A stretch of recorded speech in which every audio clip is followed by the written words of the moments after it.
이 계시록 요한계시록 말씀은 성경의 제일 마지막 부분이고 또 왜 그런지 모르지만은 굉장히 좀 어렵지 않을까 나에게 이런 생각을 좀 많이 하게 되는 그러한 부분입니다. 하지만 이 요한계시록의 말씀은 성경의 가장 중요한 여러 가지가 있지만 중요한 것들이 하지만 너무나 중요한 그러한 말씀들이 계시록 안에 있는 것입니다.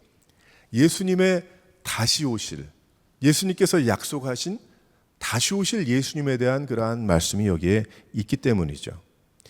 예수님 다시 오실 때에 이루어질 일, 또 예수님이 다시 오시기 전에 일어날 징조, 이러한 것들, 계시록의 말씀을 통해서 성도들이 그 마지막 때를 준비하면서 살아가도록 하나님이 말씀해 주시는 것이기 때문에 실은 이 계시록 말씀은 우리가 깊이 묵상하고 생각하면서 우리가 소망을 가지고 봐야 될 그러한 말씀인 것이죠.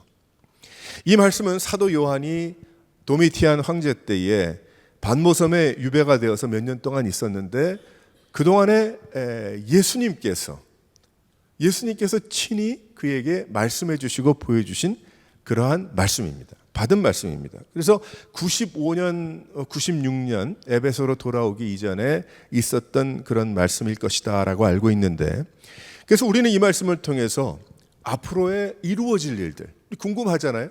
앞으로 이루어질 일들, 현재 일어나고 있는 일들이 어떻게 미래와 연결되는지 그것을 알려주고, 또 예수님은 어떠한 분이신지, 우리가 인간 예수를 알고 있지만 하지만 하나님 되시는 그 예수님이 어떤 분이신지를 우리에게 분명하게 가르쳐주는 말씀들인 것입니다. 성도들이 소망 가운데 살아가게 하기 위해서 주신 그 말씀이죠.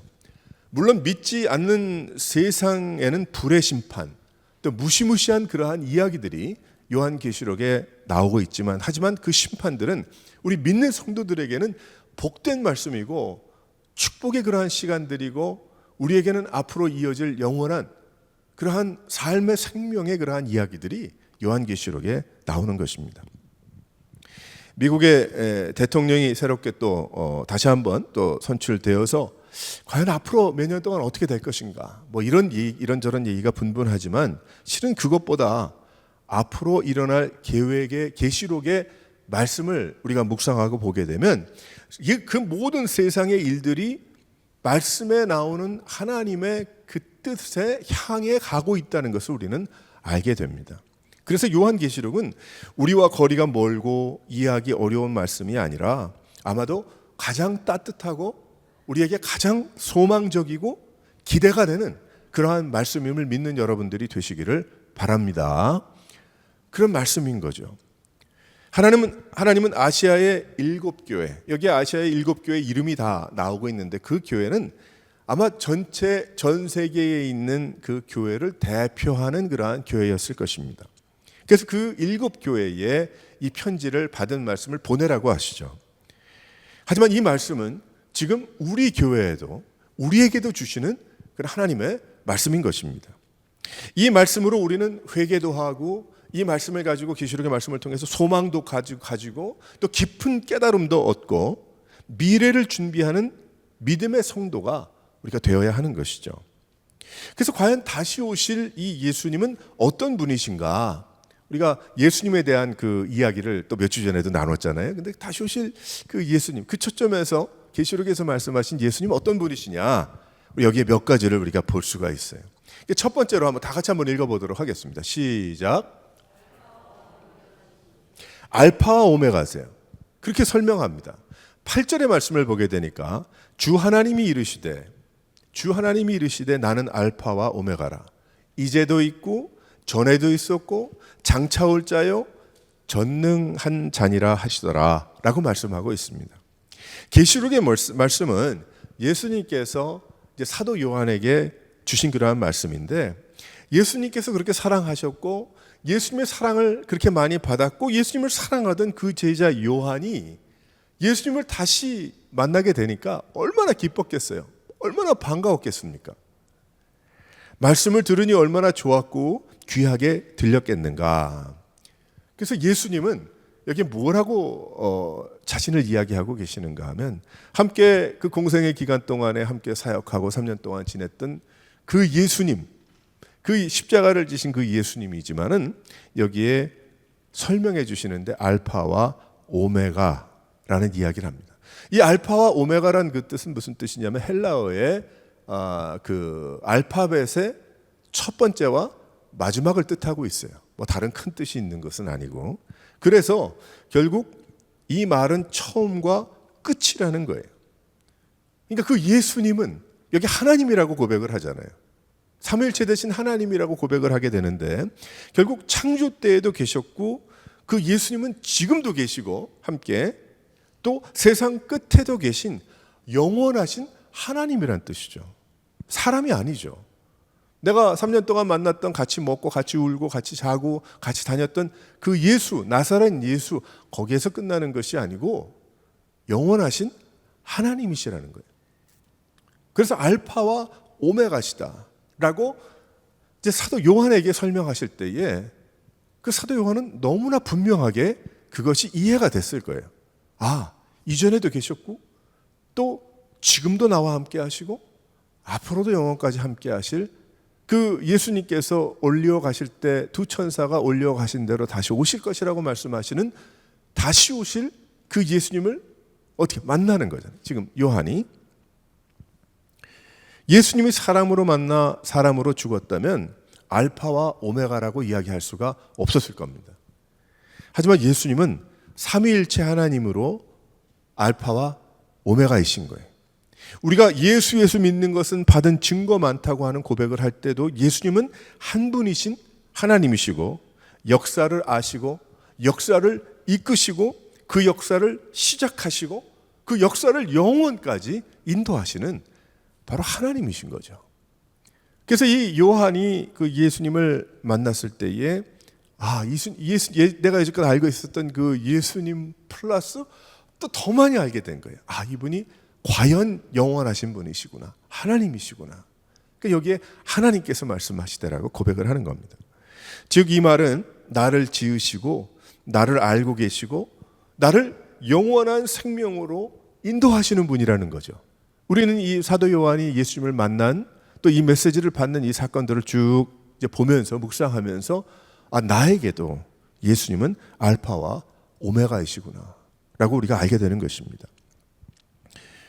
예수님은 우리를 위해서 십자가를 지셨고 이제 그 설명을 쭉 하잖아요. 1장 말씀에 쭉 보게 되면은 예수님은 우리를 위해서 십자가를 지시고 그 피로 죄를 용서해 주셨고 그 설명 우리가 좀 전에 읽었죠.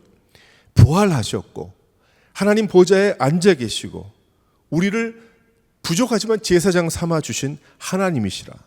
근데 그 모습을 보니까 어떤 모습이라고 사도 요한이 이야기를 하는가 하면 발에 끌리는 긴 옷을 입으신 듯 하더라 라고 설명하죠.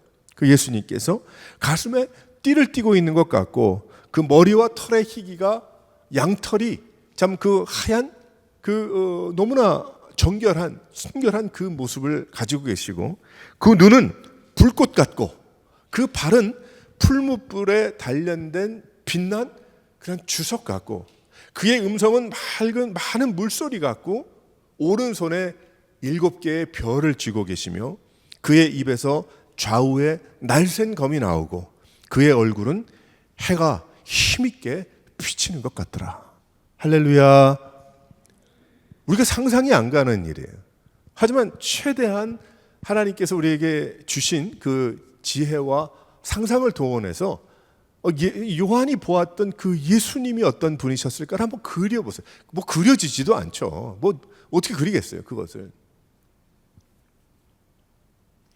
그래서 이제 그 예수님께서 이 요한이 보았더니 예전에 같이 걸어다니던 그 예수님께서님이 아니시고 이제 이전에 하늘로 올라가 승천하신 이후에 이제 하늘에 계신 보좌에 계신 그 예수님을 보니까 이러한 모습이었다는 거예요. 와, 얼마나 놀라웠겠습니까? 그러니까 우리가 믿는 그 예수 그리스도, 예수님 이름으로 기도합니다. 예수 이름으로 찬양하고 그 예수님은 그냥 십자가에 못 박혀 죽으시고 십자가를 지시고 골고다를 올라가시고 부활하셔서 제자들에게 먹을 것을 생선을 구워 주시고 먹을 것을 주시는 그 사랑의 형님 같은 그러한 예수님뿐만이 아니고 이 예수님은 하나님이시라는 거죠. 하나님. 세상에서 도저히 볼 수도 느낄 수도 상상할 수도 없는 그러한 옷을 입으신 것 같고, 그러한 띠를 띠신 것 같고, 그 머리와 그것은 또 그 눈에는, 그 손에는 별이 있고, 그리고 입에는 말씀 좌우에 날선검이 나오는 것 같고, 이제 그러하시더라. 그런데 7절 말씀에 보니까 이런 말씀을 합니다. 근데 그 예수님이 구름을 타고 오시더라. 할렐루야. 구름을 타고 오신대요. 각 사람의 눈에 보이게 구름을 타고 오신답니다. 예수님께서. 그런데 예수님을 찌른 자들도 볼 것이라는 거예요. 그러니까 우리 모든 세상의 사람들이 예수님께서 다시 오시는 것을 볼 것이라는 거죠. 그 예수님이 이런 분이에요. 알파와 오메가가 되시는데, 그 알파와 오메가라는 뜻은 하나님이라는 뜻이죠. 근데 그 하나님께서 오시는데 구름을 타고 다시 오신다. 모든 사람이 다 알게 될 것이다. 우리의 계산, 우리의 생각, 우리의 계획이 아니라 하나님의 때에 그렇게 오신다는 거죠. 성도들은 그 시간이 어떤 시간입니까? 축복의 시간이죠. 어떻게 보면 부끄러운 시간일 것 같아요. 내가 조금 더 이럴 줄 알았으면 내가 조금 더 열심으로 하나님 사랑하고 섬기면서 헌신하면서 살아갈 걸. 그런 생각이 들 수는 있겠죠. 하지만 성도들에게는, 예수를 믿는 자들에게는 예수님께서 구름을 타고 오실 때에 그 복된 시간인가, 축복의 시간이고 영원으로 연결되는, 죽음을 맛보지 않는 그러한 시작인 거죠. 믿지 않는 자들에게는 기회가 끝난 심판의 슬픈 날입니다. 심판 날이기 때문에 안 믿는 자들은, 예수를 그리스도라고 시인하지 않는 자들에게는 그런 날이 되는 것이죠. 예수 이야기하면 지금 어떻습니까? 잘 이야기 안 하잖아요. 웃기다고 생각을 하죠. 듣기 싫어하는 세상에 우린 살고 있습니다. 예수님은 지금도 살아계셔서 하나님의 때를 위해서 일하시는 하나님이십니다. 그렇기 때문에 우리 믿는 성도들은 그러한 세상에 휩쓸리면 안 되고, 그러한 세상의 무드와 그러한 세상의 감정에 동요되면 안 되는 것이고, 우리는 다시 오실, 사도 요한이 보았던 구름을 타고 다시 오실 그 예수님, 이제 계시록에 쭉 보게 되면 그 예수님에 대해서 더 자세하게 더 많이 나오죠. 그러니까 계시록을 다 묵상한 후에는 과연 예수님이 하나님 이러한 분이시구나를 우리가 더욱 깨달을 수 있으니 얼마나 좋은 그런 말씀입니까? 그래서 우리는 예수 이름으로 찬양하고, 예수 이름으로 기도하고, 예수 이름으로 살아가는 거예요. 구름 타고 다시 오실 예수님을 우리는 기대하면서 믿음으로 살아가야 되는 것입니다. 그러니까 우리는 그저 내 뜻과 그냥 내 생각으로 내가 원하면, 내가 원치 않으면 이건 다 아니에요. 그건 믿음이 아니죠. 그렇게 하면 안 되죠. 그것이 아니라 어떠한 일이 있어도, 내가 무슨 일을 해도, 또 어떠한 상황 가운데 처해도 결국 이것은, 우리 인생은 이제 예수 믿고 덤으로 사는 인생의 과정이고, 오늘이라도 예수님께서 구름 타고 오실 때 다시 오신다면 나의 이름을 불러주실 것이고, 나는 주님 앞에 갈 것이며, 또 만약에 그것이 하나님이 세상을 이처럼 사랑하셔서 지연된다고 하여도 하나님께서 그 전에 나를 부르셔서 세상에선 죽는다 이야기하지만, 나는 그때가 바로 구름 타고 예수님 다시 재림하시는 그 시간과 같은 것이죠. 내가 주님 앞으로 가는 거니까. 그렇기 때문에 예수님께서 1년 후에 6개월 후에 100년 후에 오신다고 해도 나는 관계가 없어요. 나는 예수님 오실, 예수님 만날 그러한 그것을 향해서 결단 가운데 하나님을 사랑하면서 살아가야 되기 때문에, 그래서 우리는 이 세상이 혼란하고 혼탁해서 이 천국을 상상할 수가 없어요. 하도 마음이 눌리고 아프고 상처와 어려움과 괴로움과 찌든 그러한 삶을 살기 때문에, 그래서 그것을 박차고 나와서 찬양하고 기도하고 말씀 보고 다시 일어서는 거 아니겠습니까? 그걸 깨닫는 거 아니겠어요? 이런 설교 말씀을 들으면서도. 하지만 우리는 그러한 때에 살고 있지만은 자기 자신을 자꾸 기경하고 일깨워서 천국을 생각하고 천국을 기대하고 나는 부족하고 생각이 짧지만 여기 사도 요한이 보았던 것을 설명하면서 발에 끌리는 옷을 입으시고 그 모습이 어떨까? 별을 주시고 그 날선 검이 나가고 하는 그 모든 그것이 놀라운 하나님의 그 예수님의 하나님이심, 그 높으심, 위대하심. 예? 그래서 영어로는 awesome God이라고 이야기하잖아요. awesome God. 그 높으신, 도저히 우리가 상상할 수 없는 그러한 분이시다. 위대하신 분이시다. 그것을 그 마음에 아무리 내가 말을 이런저런 단어를 가지고 설명을 한들 그게 되겠어요? 어렵죠. 성령이 인도하시고 내가 깨달아져야 하는 거죠. 그것을 믿어야 되는 거죠. 내 마음의 눈으로 그걸 볼 수 있어야 하는 것이죠. 광대하신, 위대하신, 높으신, 그 크신. 그래서 오늘도 찬송했잖아요. 우리가 참 아름다워라. 무엇이 그렇게 아름답던 거예요? 돌아보면 쓰레기들과 지저분하고 다 그 세상이 그렇잖아요. 보기만 그런 줄 알았더니 속이 더 썩었어. 그런데 예수를 믿으며 그 예수님의 아름다우심과 하나님의 아름다우심, 그 높으심, 위대하심을 깨달으니까 너무 아름다운 거지. 우리가 그러한 길을 다니고 그러한 세상에 살지만 나는 이 세상의 날씨에 영향을 받는 사람이 아니거든요. 나는 하나님의 영향을 받고 하나님의 말씀의 영향을 받고 하나님이 주시는 게 은혜를 따라 생활하는 사람이기 때문에 볼 때 다 아름다운 거예요. 볼 때. 우리는 다시 한번 예수님이 어떤 분이신가, 삼위일체 되신 하나님이신데 그 예수님은 어떤 분이시냐면 알파와 오메가 되시다. 창조 때부터라고 좀 어렵게 얘기 안 해도 돼요. 이전에 내가 주님을 알기 이전부터 나를 알고 계셨고 그때도 계셨네. 그리고 지금도 나와 함께 성령께서 말씀하시고 앞으로 구름을 타고 오신다고 설명하신, 또 나를 맞아주실, 난 언제가 될진 그건 나랑 상관없어요. 시간은 하나님께 달려있는 것이지만 분명한 것은 앞으로도 영원까지 함께 하실 그 예수님, 그 소망이 있어야 되지 않겠습니까? 그 소망, 솔직히 그 소망 가지고 있으면 세상에 어렵고 힘들고 아프고 괴롭고 좋지 않은 이런저런 일들이 싹 걷어질 수 있죠. 나를 영향을 주는 듯 하지만 내가 영향을 받지 않고 살아가는 거예요. 사랑하는 성도 여러분, 알파와 오메가 되신 그 하나님이심을 믿고 바로 그분께서 구름 타고 다시 나를 맞아주시리 라는 그 고백을 가지고 생활할 수 있는 여러 성도들 되시기를 주님의 이름으로 축원합니다.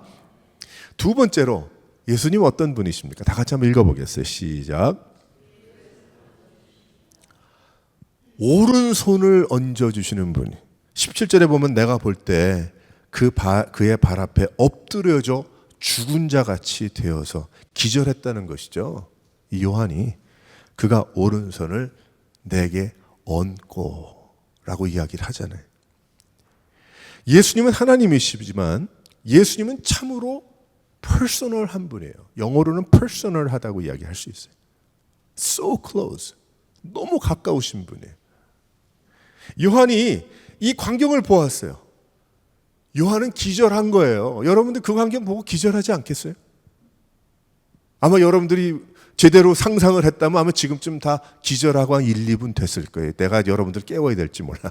근데 기절 안 한 거 보니까 상상력을 다 동원하지 않았어. 근데 이 요한은 그 예수님의 그 모습을 보았거든. 기절한 거예요. 도저히 내 얼굴을 들 수가 없어. 그러니까 그 예수님 앞에 엎드린 거예요. 어떤 사람들은 무릎 꿇는 거 싫어하더라고요. 그런데 할 수 있으면 무릎을 꿇을 수밖에 없는 거예요. 왜 그렇습니까? 그 하나님 앞에 내가 어떻게 뻣뻣하게 서 있어. 엎드릴 수밖에 없는 거예요. 얼굴을 땅에 댈 수밖에 없는 거예요. 왜 그런가? 그 하나님의 위대하심 가운데. 그 광채, 얼굴에 햇빛이, 여러분 햇빛이 따갑게 여러분 얼굴에 비추면 그 머리 대고 눈 뜨면서 그 볼 수 있어요? 볼 수 없잖아요. 요한이 엎드렸어요. 엎드렸는데 예수님께서 어떻게 하셨는가 보았더니 참 친근한 분이신 거예요. 예수님은 그런 하나님이신데 알파와 오메가와 같은 분인데, 그분이 오른손을 요한에게 얹어주신 거예요. 이건 사람들이 만들어낸 얘기가 아니잖아요. 그러니까 우리가 예수 믿을 때에 우리가 어떻게 찬양하고 어떻게 우리가 주님을 기대하고 예배드리고 왜 여기 다 나와서 예배합니까? 그것은 하나님의 그 오른손이 나의 마음을 얹어주심을 내가 알기 때문에. 그렇죠? 여러분의 가슴에 성령 하나님께서 바로 그 예수 그리스도의 영이 여러분의 가슴을 꽉 손을 얹어주셨어. 어떤 일이 일어날까요? 네? 다 녹아지는 거죠. 막 그거 어떻게 다 설명을 해? 모든 문제가 다 해결이 되는 거예요. 나의 삶에 뭐 금방 해결이 안 될 수 있어요. 나 내일 아침에 뭐 전기세 낼 돈이 없어요. 그럼 어떻게 해결해? 뭐 예배 한번 드렸다고 해결이 됐어요? 안 될 수 있습니다. 그런데 하나님께서 오른손을 얹어주셨어요. 얹어주셨는데 그것이 더 이상 문제가 안 되는 거예요. 그 인생에. 내가 당장 내일 낼 수는 없어. 하지만 어떻든 간에 하나님께서 지혜도 주시고 길도 열어주시고 또 하나님의 기적적인 방법도 일어날 수 있는 거죠. 그러니까 그 모든 문제의 기초가 되는 걱정과 근심과 낙심과 절망이 다 해결을 보는 거예요. 그러니까 아무리 앞에 큰 산과 바위가 있어도 다 넘어가는 거죠. 다 넘어가는 거예요. 무엇 때문에? 하나님의 그 오른손을 얹어주셨기 때문에. 하나님의 그 은혜 때문에. 근데 어떻게 그걸 떠나 살아요? 어떻게 떠나 살까? 찬송도 있잖아요. 근데 그 사랑 어떻게 떠나 살까? 그러고 나서 돌아서 또 싸워. 그러면 안 되겠죠? 떠나 살 수가 없는 거예요. 떠나 살 수가 없어요. 우리가 예수를 모르고 살 때에는 아무 상관없었겠죠. 그러나 예수가 하나님이심을 깨달았을 때 그 십자가의 감격이 나로 하여금 하나님 앞에 무릎을 꿇게 하는 겁니다. 무릎을 꿇게 하는 거예요. 예수님 앞에 무릎을 꿇고 나의 죄를 회개할 때 어떤 일이 일어나는가요? 하나님의 사랑을 깨닫게 되잖아요. 그러니까 막 기도 여러 가지 제목을 가지고 기도를 하는데 개인적인 죄를 가지고 깊은 깨달음 가운데 기도할 때 어떤 일이 벌어지던가요? 애통함이 생기죠. 가슴이 막 찢어지고 눈물이 나잖아요. 그렇지 않다면 그 죄가 죄라고 여기지 않기 때문에 그렇게 그런 거예요. 하지만 그 죄가 정말 하나님 앞에 이건 말도 안 되는 죄다 생각을 한다면 아무리 작은 거라도 그 눈물 콧물이 날 수밖에 없어요. 왜 그럴까? 하나님께 손을 얹고 계시니까 그런 거예요. 그 진정한 회개는 그렇게 됩니다. 이 예수님의 사랑이 요한에게 손을 얹으심과 같은 겁니다. 그래서 예수님을 나의 구세주로 인정하고 믿을 때에 큰 감격이 넘쳐나는 거예요. 알파와 오메가 되신 그 예수님을 보고 기절할 정도로 내가 도저히 서 있을 수가 없어서 엎드러져 버렸어. 그랬더니 예수님이 오른손으로 얹어주시는데 다 문제가 해결되더라는 거예요. 그분은 지금도 살아계셔서 우리에게 손을 얹고 계십니다. 특별히 어렵고 힘들 때에 하나님의 오른손이 나를 사랑으로 덮고 계심을 믿으시기를 바랍니다. 그래서 고통 속에라도 눈물을 흘리며 입으로는 감사하게 되고 고통 중인데 가슴으로는 더욱 깊은 믿음으로 나갈 수가 있는 거예요. 하나님이 붙잡고 계시기 때문에. 세상이 알 수 없죠. 또 이런 일들이 그 개개인에게 일어나니까 예수님의 오른손이 나에게 함께 하시기 때문입니다. 나와 함께 하시기 때문이죠. 사람들 이렇게 만나보니까 어떤 사람은요 하루에 잡을 3개 뛰는 사람을 봤어요. 아침 5시부터 9시까지 일하고 잠깐 밥 뭐 먹고 그 아침 9시부터 한 오후 4시까지 뭐 일하나 하고 그 다음에 또 밤에 10시까지 일을 해. 그래서 제가 그랬어요. 눈이 시뻘게 맨날 와가지고. 한국 사람은 아닌데. 그래서 아니 뭐 이렇게 눈이 시뻘거냐 그랬더니 잡을 3개 뛴다고. 그래서 교회 다니는 분이에요. 그분도. 그래서 아니 무슨 잡을 3개를 뛰냐 그랬더니 자기가 애가 셋이 있는데 애 셋을 갖다가 서포트하고 또 먹이고 또 차가 2대가 있는데 그것도 페이하고 하려면 자기 일을 해야 된다. 기쁨으로. 세상에서도 그렇게 돈을 얻고 필요를 얻고 힘을 얻으려고 그렇게 살거든요. 열심히 그렇게 살거든요. 근데 그렇게 우리 다 그렇게 살잖아요. 세상에서 뭐 세 짭은 아니더라도 한 짭을 세 짭처럼 뛰는 사람들도 있고 다 그렇잖아요. 우리가 그러고 살고 있는데, 근데 예수 믿는 성도들은 어디에 의지하고 힘을 얻고 살아가야 되겠는가? 뭐 두 짭도 뛸 수 있고 한 짭도 뛸 수 있지만은 그것보다 우리에겐 더 귀한 힘이 하늘로부터 오니까 우리는 열심을 다해서 하나님 앞에 나아가고 주님을 기억하고 기대하고, 하나님께서 나를 사랑하시고 나에게 손을 얹어 주시고 계신다는 것, 그 알파와 오메가의 하나님이시라는 것, 그것을 잊지 말고 늘 주님을 의지하면서 그 예수님을 이름을 부르면서 나아가는 삶을 살아가야 됨을 믿으시기를 바랍니다. 세 번째로, 예수님은 어떤 분이신가? 다 같이 한번 읽어보겠어요. 시작. 그분은 말씀하시는 분이에요. 말씀하시는 분이라. 17절에 보면 이르시되 두려워하지 말라. 다시 한번, 나는 처음이요 마지막이니. 1장에 그렇게 말씀하세요. 그분은 말씀하시는 하나님입니다. 아무것도 두려워하지 말라는 거예요. 아무것도 두려워하지 말라. 우리가 두려워하는 거 많죠? 뭐 건강도 두렵고, 어떨 때는 뭐 시간, 뭐 나의 뭐 가진 것, 뭐 하는 것, 뭐 여러 가지 얼마나 걱정이 많아요. 얼마나 그 두려움이 많아요. 두려움, 일어나지도 않을 일이지만은 두려워하잖아요. 우리 마음속에 그런 것이 있잖아요. 그런데 하나님이 함께 하신다. 하나님께서 시작하셨고 하나님께서 끝도 인도하신다. 나의 인생을 만드시고 나를 부르시고 예수 믿게 하시고 하나님의 자녀로 삼아 주셨고, 시작도 지금도 함께 동행하시고 앞으로도 하나님이 함께 하신다. 실은 우리가 한 것은 아무것도 없어요. 아무것도 할 수도 없어요. 우리가 걱정하고 근심하고 두려워한들, 그것도 우리가 어떻게 할 수가 없는 것들이에요. 결국 하나님께서 인도하신다. 그러니까 여기에 요한이 엎드렸는데 예수님께서 오른손으로 얹으셔서, 거기서 끝나시는 것이 아니고, 너 내 마음 알지, 그냥 그거로 끝나는 것이 아니고 예수님께서 말씀을 해주셨어요. 요한아, 두려워하지 마라.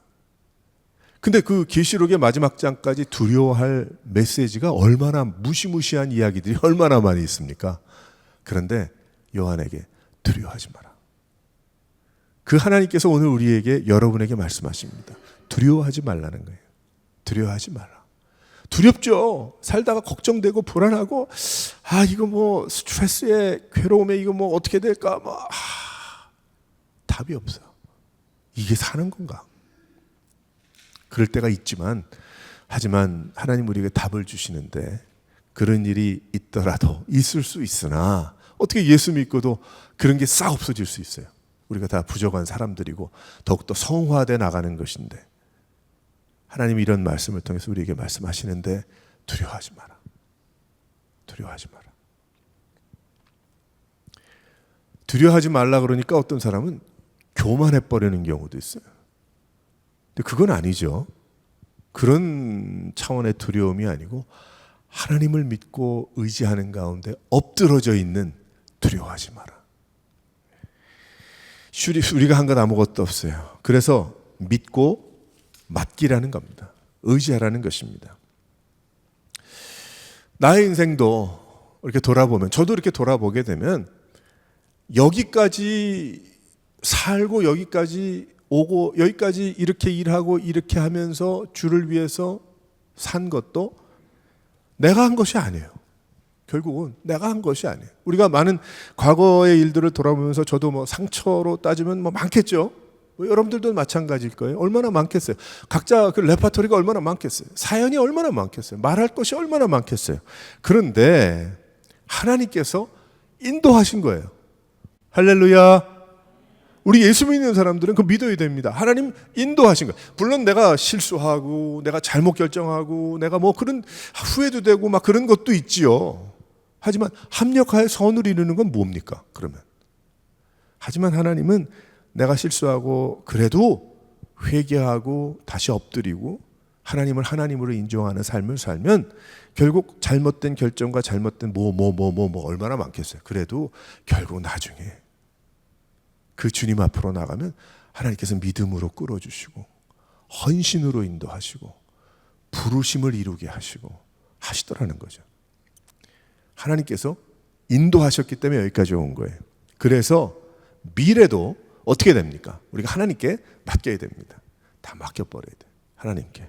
결국 천국의 영원한 생활이 되는 거예요. 그래서 크리스천 라이프는 우리 엔조이 해야 됩니다. Enjoy your Christian life. 그렇게 이야기할 수가 있는 거예요. 우리가 할 때. 그렇죠? 이상하게 들리죠? 크리스천 라이프를 뭐 enjoy 뭐 이렇게 하면은 막 그냥 뭐 아주 값싸게 노는 것처럼 그렇게 느끼잖아요, 우리가. 근데 그런 뜻이 아니라 정말 그 안에 기쁨을 누리라는 거죠. 하나님 앞에. 만약 그렇지 않다면 뭐 돈이 없으면 안 기쁘겠네. 건강이 없으면 슬프겠네요. 슬프기만 하겠네요. 뭐 관계가 다 이상하면은 다 괴롭기만 하겠네요. 안 그렇잖아요. 예수 믿으면 하나님을 믿으니 주님께서 나에게 손을 얹고 계시고 나에게 말씀하신단 말이에요. 하나님의 말씀으로 말씀해 주시고